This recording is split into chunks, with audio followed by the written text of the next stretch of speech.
100%, not their mother. 2,000 years later, and as long as civilization's been going on since the last catastrophe, I would think almost everyone would have some type of seed in it. But it has to be, it would have to be according to your father. Go to the book of Matthew, the 25th chapter and the 31st verse, so I can explain that. So I can explain. I see you Europeans, because you. Why doesn't it make sense? It never has made sense. You know why it doesn't make sense? You know why it makes sense? Doesn't make sense? Because your spirit cannot deal with this book. But you can deal with a book from Harvard or Stanford, or read a book about parapsychology or something like that, because that's where your spirit emanates from the left-hand side. This book. Yeah, exactly. It's doom and gloom for you. It's paradise for us. It's a beautiful book for us. Now let me answer that question. One comfort, and that is that God's going to come down and save you. Everything else is. But He's coming to destroy you, the Europeans, and the Chinese, the Africans. Fine, He's going to destroy everybody but you. Okay, that's what you're saying. Exactly, according to the Bible. Right. So what should we do? Should we just like and just be the devil? Just enjoy yourself while you got this. How much money do you have in the bank? You got a lot of money in the bank. You got a Visa card? Yeah. You do? No. You don't have? You better rob a bank or something. No, how much money you got in your Visa card? Does it mean anything to me? I'm not one of these money-orientated, materialistic. Well, what do you consider fun? What do you consider having fun? What's fun to you? Afternoon in the park, seeing the beautiful sky and seeing nature. Okay, well do that for about the next few months or a year or whatever, because when that time comes, you ain't gonna see that no more. You know, by the way, you know that you're gonna go in slavery? You know that all Europeans are going into slavery, along with the Chinese, the Japanese. Can I read that for him, brother? Go to the book. I'm going to read it out the Bible. We're reading it out the Bible. You should be writing these scriptures down. Revelation 13, 9, and 10. If God so loved the world that He gave His only forgotten Son. He says the world. The world. Okay, if you read the Bible correctly, you find out that the world that He came for was Israel. Now, if you look up the word, wait a minute, if you look up the word world in a dictionary, a common dictionary, the Webster dictionary, there's over 14 different definitions of the word world. World can pertain to the whole universe. World well, the viewpoint is from the Greek translation, eon, which means society. The society that He came for, as you read the scriptures, were the Israelites. There's an insect world, there's a third world, all right? There's a world of the sea, all right? There's a space world, okay? There's a world of rock and roll. What world did He come for? He came for the world of Israel. Now, let's read about the Europeans going into slavery according to the Bible. If any man have an ear, let him hear. He that leadeth into captivity shall go into captivity. And the Europeans, we're seeing them right now, they were the ones that led us into captivity. That's why we're in America to this very day. He that killeth with a sword must be killed with a sword. Now that's plain. There's only one interpretation to that, is how you read it. He that took a man and put him in slavery must go into slavery. All right? But what did your forefathers do? I don't even know. Okay, well, maybe you should check your history, because what your forefathers did, that's what you're going to have to pay for. God Question. isn't going to hold What are me you doing with accountable this for tape? Are you like going to put it on cable, or, you know, simply to get your word out, to let people know? Exactly. Cut it. Jews, or the ancient Jews. I don't know. That's why I asked you that question. How about the Egyptians? What color were they? Your color. My color or darker? Could they be darker too? Your color and darker, Okay, maybe dark. a little lighter, but how about the Arabs? How about the Arabs? What color were color they? and darker. Okay. How about the East Indian? Your color and darker. Okay. So based on that, you find out that the majority of this earth is what? Dark-colored people. Now, if you go to the Middle East, what type of climate is over there in the Middle East? Very hot. So what color? Common sense, all right? What color? Dark. Okay, now let's prove that. Give me the book of Jeremiah 14:2. Let's read that. We're going to prove to you that these Europeans that call themselves Jews are not the Jews at all. All right? They had a big thing on Ted Koppel about what they think about the Palestinians having part of the land and the West Bank, and what the Israelis thinks when neither of these nations belong there. and they're going to be blasted to hell and back out of that land too. And we've been trying to get on Ted Koppel's show for I don't know how long. We spoke to what's his name on Channel 4, Phil Donahue. Gave him a letter. He wouldn't let us on. He wanted to let us on, but his producers said no. Why? Because the producers of that show are Jews. Now let's read the color, so-called Jews. Let's read the color of the real Jews. Read. Judah mourneth, and the gates thereof languish. They are black unto the ground. So that proved that the Jews are dark-skinned people, okay? Can you repeat that one more time?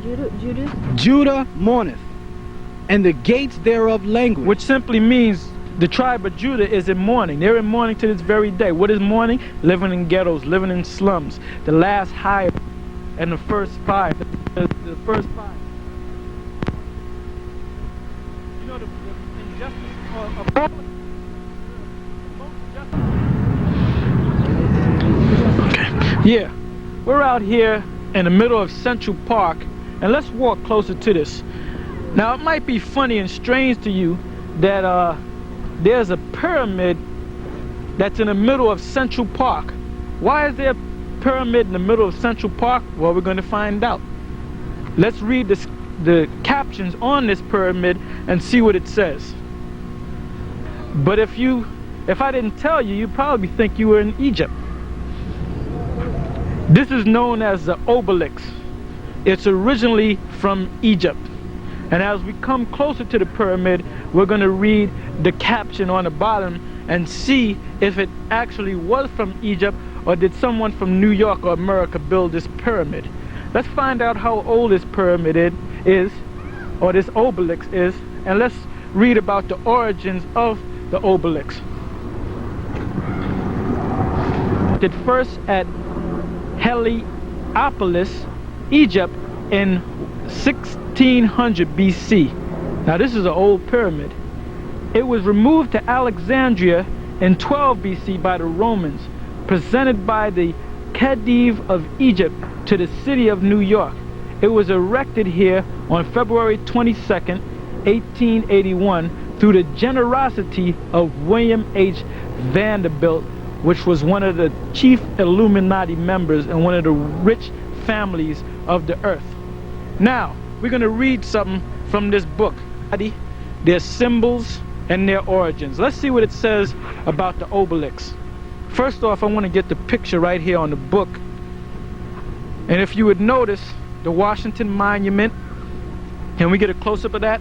The Washington Monument, and over here we have the obelisk. It looks exactly like the one we're standing at. And over here, we see a church steeple. Let's see what the origins of this represents. Let's read this caption here. Now here are some more astonishing facts. Has the viewer ever wondered how the strange structure called the Washington Monument came into being? Well, in the myth of the Egyptian god Osiris, which derived out of the legends of Nimrod, Osiris was said to have been killed by a rival god and cut into 14 different pieces. After cutting the body of Osiris into 14 pieces, the rival god threw all of the parts of Osiris along the Nile. Isis, his wife, found all the pieces but one, his genital member. Now remember, Osiris was worshipped as the creator, the impregnating force of the universe. So the mother goddess Osiris molded with her hands an image of the dead god's phallus and set up one to be venerated as a monument to Osiris. Hence the origin of phallicism. So in the temple services of the pagans, a coffin with the image of Osiris's phallus in it became part of the worship of the sun god. Now you see how satanic the origins of this obelisk is as we read on? This same phallic image has been passed down through history to us today. Its name is the obelisk. The obelisk, the sacred phallic symbol of Osiris Nimrod, is now standing in St. Peter's Square at the Vatican, with a cross erected on top of its pyramid. And it's also standing 555 feet in Washington, D.C.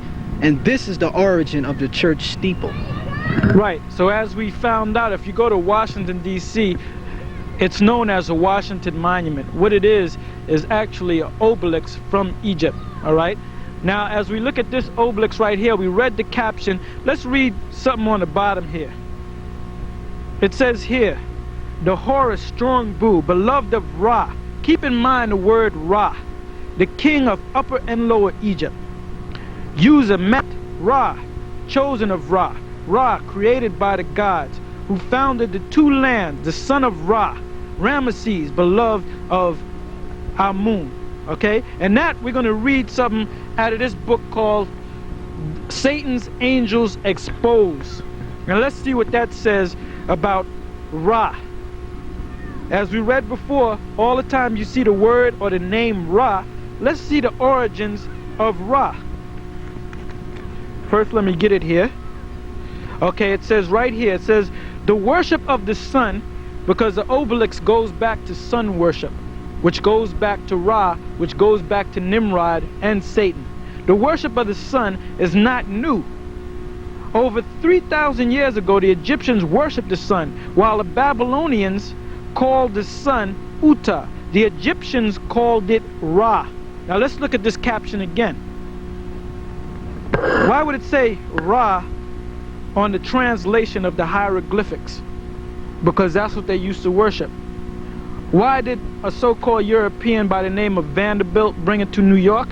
Because they follow these same pagan gods that the ancient Egyptians followed. I'm going to read on. The center of worship, now listen to this good. The center of worship was at Heliopolis. Now let's see the caption right here. It says the obelisk was erected first at Heliopolis. All right? This was the center for satanic worship. Now I'm going to read on. It says here, not only did the Egyptians worship the sun, as we see now in America, you got Europeans worshiping the sun and the sun god Ra. All right? They also worship the moon, the bull, the crocodile, the hawk, the cow, the baboon, the goat, and many other animals. The goat and the bull were especially sacred to the Egyptians as representing sexual creative power. The priests were kept busy selling their charms, amulets, and this is what they're doing in these festivals. Selling their charms, amulets, mumbling incarnations, performing magical rites, promising eternal life to those who would purchase their prayers over charms. And that's what it says, that's what we read about that of this great obelisk from Egypt, which is a worship of sun god Ra. Okay. In the Wall Street downtown area of Manhattan, and we're at the Supreme Courthouse. Now we're going to look at this statement that's written on the wall, the facade of the building. And what does it say here? It says, the true administration of justice is the firmest pillar of good government. What does that mean? If true justice and true judgment is brought forth, that's a stronghold of a good government. But as you look around the way America and the justice system is, what does that tell you about this government? That this has to be one of the most wickedest governments that ever was established in the history of the world. I'm going to read about them in the Bible. Let's read the first scripture. This is found in the book of Micah, the 2nd chapter, and we're going to read to the first and the second verse. Woe to them that devise iniquity and work evil upon their beds. And what does that mean? The judges, the attorney, the police force. When they go to sleep at night, they think of all the wickedness, how they can trap our people, the Israelites, the so-called Negroes, West Indian, Puerto Ricans, trap them up and bring them to this court system and fine them, take their money, throw them in jail, and so forth. So they think about all the wickedness they're going to set up for the next day. Read on. When the morning is light, they practice it. When they get up early in the morning, bright and early in the morning, they practice it. The cops go out and they see a so-called Negro. He don't like the way the so-called Negro looks. He beats him over the head, says that he thought he had a gun, arrests him, brings him down to the attorney. The attorney plays a game on you, prosecuting the attorney. Then the judge is sitting there, nothing but a devil, and he renders his decision, which is usually guilty. Read on. Because it is in the power of their hand. Because they have the power to do this. Who's going to stop them from doing this? They're the devil. They're in their rulership. And they're going to do it until they're brought down.